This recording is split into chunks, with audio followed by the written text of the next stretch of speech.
Puji Tuhan, jemaat yang dikasihi oleh Tuhan. Bersyukur kita kembali ada di dalam PA Online. Saya percaya setiap kita semakin rindu untuk sama-sama belajar mengerti kebenaran firman Tuhan, sehingga kita dapat memahami apa yang menjadi kehendak Tuhan dan bagaimana kita harus menjalani kehidupan ini. Mari kita persiapkan hati kita dan kita berdoa. Terima kasih Tuhan Yesus, kami bersyukur Tuhan buat kemurahan-Mu, buat kebaikan-Mu dalam hidup kami. Bahkan kami bersyukur Tuhan buat anugerah keselamatan yang Tuhan sudah berikan bagi setiap kami. Oleh sebab itu Tuhan, kami rindu untuk hidup di dalam kehendak-Mu, untuk kami boleh hidup menyenangkan hati-Mu Tuhan. Roh Kudus, pimpin kami dalam segala kebenaran-Mu, berikan kami hikmat-Mu untuk mengerti dan mampu melakukan firman-Mu dalam kehidupan kami. Kami siapkan hati yang terbaik, hati yang siap untuk ditaburi oleh kebenaran firman-Mu. Kami berdoa di dalam nama Tuhan Yesus Kristus. Haleluya. Amin. Puji Tuhan, kita bersyukur masih di dalam nuansa kemerdekaan bangsa Indonesia ini. Kita bersyukur kita sudah merdeka, kita bersyukur untuk setiap perjuangan para pahlawan kita dalam memperjuangkan kemerdekaan.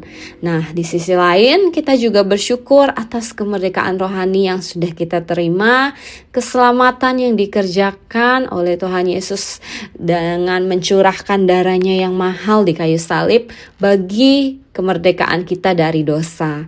Oleh sebab itu, kita mau melihat seperti apakah kita dalam mempertahankan kemerdekaan ini. Kita melihat di dalam Efesus pasal yang ke-6 ayat yang ke-11 dan 12. Kenakanlah seluruh perlengkapan senjata Allah supaya kamu dapat bertahan melawan tipu muslihat iblis.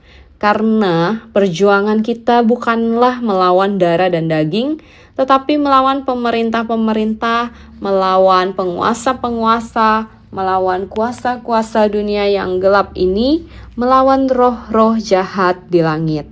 Nah, firman Tuhan mengajarkan kita bahwa kita ada dan berada terus di dalam peperangan-peperangan rohani selama kita ada di dunia ini. Nah, bukan hanya anugerah Tuhan yang besar yang Tuhan limpahkan dalam mengerjakan keselamatan bagi setiap kita, tetapi juga ada anugerah Tuhan yang memberikan kita perlengkapan senjata Allah yang hanya dengan menggunakan seluruhnya, inilah yang akan membuat kita tetap berdiri, mampu bertahan melawan setiap serangan iblis dan dosa, sehingga pada akhirnya kita menjadi lebih daripada pemenang. Nah, pada hari ini kita akan membahas 3 perlengkapan senjata Allah yang terakhir. Yang pertama, kita akan melihat ketopong keselamatan. Di dalam Efesus pasal yang ke-6 ayat yang ke-17. Dan terimalah ketopong keselamatan dan pedang roh, yaitu firman Allah. Nah, ketopong itu bentuknya seperti helm pelindung kepala yang melindungi dari serangan musuh ketika berperang. Nah, sementara keselamatan itu adalah pembebasan dari dosa.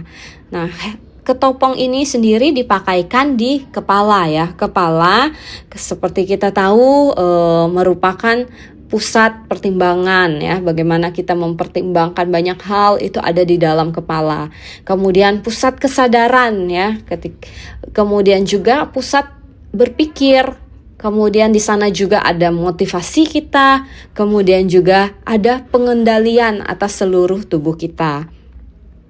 Dengan mengenakan ketopong keselamatan, kita akan melindungi pikiran kita, mental kita terhadap pengaruh-pengaruh yang tidak baik yang dilakukan oleh iblis yang menyerang pikiran kita untuk membuat kita memiliki motivasi yang salah, keputusan-keputusan yang keliru yang tidak sesuai dengan kehendak Tuhan. Nah, mengenakan ketopong keselamatan juga berarti kita menatap upah yang akan diberikan di depan nanti. Nah, kita dapat melihat contohnya adalah Musa. Kita lihat di dalam 1 Tesalonika 5 pasal yang ke-8 dan juga Ibrani pasal yang ke-11 ayat yang ke-26. Di sana kita dapat melihat bahwa Musa mampu menatap upah yang tersedia di depannya.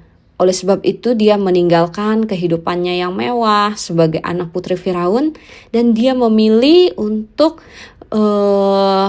keluar dari semuanya itu dan mengerjakan kehendak Tuhan menjadi pemimpin bangsa Israel pada saat itu. Bangsa Israel masih dalam perbudakan Mesir, bangsa yang masih dijajah. Tetapi Musa menatap upah yang di depan yang disediakan Tuhan baginya. Oleh sebab itu ia memilih keselamatannya yang menjadi harapannya, keselamatan bangsanya, bahkan keselamatan yang kekal yang ia tahu akan diberikan oleh Tuhan, sehingga dia meninggalkan seluruh kemewahan duniawi yang ada padanya. Nah, oleh sebab itu kita pun demikian, mengenakan ketopong keselamatan berarti kita menatap setiap upah yang akan diberikan di depan, kehidupan yang kekal karena keselamatan yang sudah kita terima. Di sisi lain, meskipun kepala kita atau otak sebagai pusat kecerdasan kita telah diisi oleh pengetahuan firman, kemudian mungkin pikiran kita juga sudah diubahkan oleh firman, tetapi kita masih manusia yang lemah dan pikiran kita itu sangat rentan dan mudah untuk dirusak oleh sistem duniawi yang menyimpang yang dapat mempengaruhi pikiran kita. Oleh sebab itu, kita harus terus mengenakan ketopong keselamatan ini. Dengan demikian, dunia tidak mampu menggantikan harapan yang Allah beri bagi kita. Kita lihat juga di dalam Roma pasal yang ke-7 ayat yang ke-18 dan juga pasal 12 ayat yang kedua. Pasal yang ke-12 ayat yang kedua dikatakan, "Janganlah menjadi serupa dengan dunia ini, tetapi berubahlah oleh pembaruan budimu, sehingga kamu dapat membedakan mana kehendak Allah, apa yang baik, yang berkenan kepadanya, dan yang sempurna." Nah, mari kita tetap menaruh pikiran-pikiran kita bertopang kepada harapan yang Tuhan berikan bagi setiap kita yang sudah diselamatkan. Kita akan menerima mahkota kita yang kekal. Oleh sebab itu, kita kenakan terlebih dahulu ketopong keselamatan kita. Kita maju, yang berikutnya adalah pedang roh. Pedang roh atau firman Tuhan. Nah, pedang ini digunakan oleh tentara Romawi pada saat itu. Biasanya bentuknya adalah pedang pendek atau belati ya, yang digunakan untuk pertempuran jarak dekat. Nah, Roh Kudus yang memberikan kuasa kepada setiap orang percaya untuk menggunakan firman Tuhan. Makanya disebut pedang roh. Nah, firman Tuhan bukan hanya teks tertulis, tetapi hidup dan berkuasa. Nah, firman ini harus kita gunakan sebagai senjata perlawanan, senjata ofensif untuk kita melawan tipu daya iblis. Nah, contoh yang tidak asing adalah kita melihat Tuhan Yesus sendiri menggunakan firman untuk menolak godaan iblis pada saat ia berpuasa di padang gurun. Nah, pedang roh mampu menampik ya segala ajaran palsu, bahkan mungkin budaya yang berlaku turun-menurun atas manusia dan yang mencoba untuk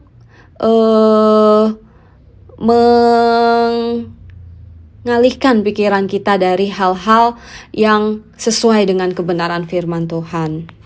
Nah, saudara dapat melihatnya juga dalam penjelasan Paulus di dalam 2 Korintus pasal yang ke-10 ayat yang ke-4 dan ke-5. Nah, pedang roh ini juga mampu untuk menebas dusta agama ya, dan membantu orang jujur memperoleh kebebasan rohani. Itu kita dapat lihat di dalam Yohanes pasal yang ke-8 ayat yang ke-32, Ibrani pasal yang ke-4 ayat yang ke-12. Di sana dikatakan, sebab firman Allah hidup dan kuat dan lebih tajam daripada pedang bermata dua manapun. Ia menusuk sangat dalam sampai memisahkan jiwa dan roh, sendi-sendi dan sumsum. Ia sanggup menilai pikiran dan niat hati kita. Seringkali banyak sekarang kita menghadapi sistem-sistem dunia, bahkan berkedok agama untuk mengajarkan hal-hal yang tidak tepat. Nah, kita harus melawannya dengan pedang roh. Senjata yang terakhir adalah berdoa. Kita lihat di dalam Efesus 6 ayat yang ke-18 dan 19. Dengan segala doa dan permohonan, berdoalah setiap waktu di dalam roh, dan berjaga-jagalah di dalam doamu itu dengan permohonan yang tak putus-putusnya untuk semua orang kudus, juga untuk aku, supaya kepadaku jika aku membuka mulutku dikaruniakan perkataan yang benar, agar dengan keberanian aku memberitakan rahasia Injil. Dan ayat 20, yang kulayani sebagai utusan yang dipenjarakan. Berdoalah supaya dengan keberanian aku menyatakannya sebagaimana seharusnya aku berbicara. Nah, Paulus meminta agar orang-orang di Efesus mendoakannya. Nah, karena doa ini merupakan senjata yang sangat ampuh. Satu-satunya perlengkapan senjata Allah yang tidak dimetaforakan oleh Paulus, karena Paulus ingin menyampaikan dengan sangat jelas bahwa berdoa merupakan